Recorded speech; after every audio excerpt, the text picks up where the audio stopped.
हरे कृष्ण।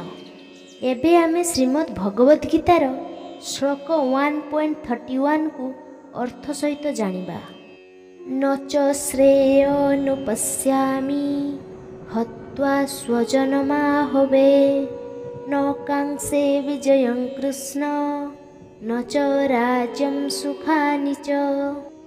शब्दानुवाद न नुहे च मध्य श्रेय उत्तम अनुपश्यामि मु देखुछि हत्वा विनाश करी स्वजनम स्वजन बंधु मानंकु आहबे युद्धरे न नुहे कांक्षे मु इच्छा करे विजयम विजय कृष्ण हे कृष्ण न किंबा नुहे च मध्य राज्यं राज्य सुखानि सुख च मध्य।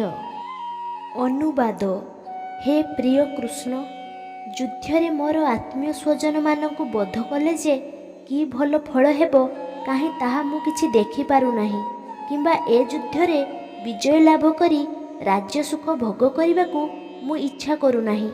आसंतु एबे एहार भावार्थ जानिबा। बोधजीव ए कथा जानि पारे नाही जे कृष्ण बा विष्णु हेउछंती तार एकमात्र आत्मीय।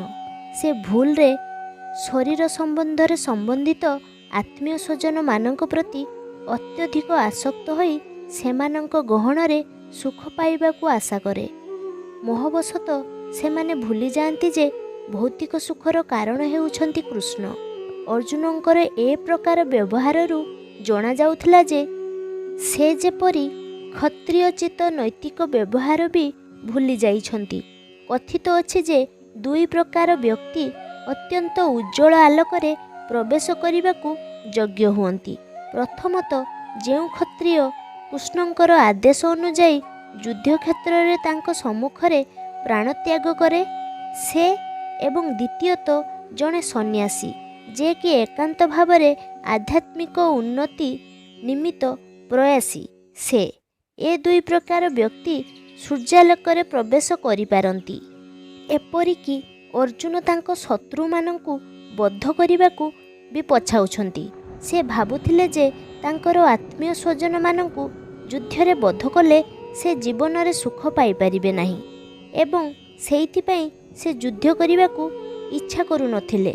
जेपरि व्यक्ति क्षुधार्थ न हेले खाद्य प्रस्तुत करिबाकू इच्छा करे नाही सेहिपरि अर्जुन युद्ध करिबाकू इच्छा करू नथिले।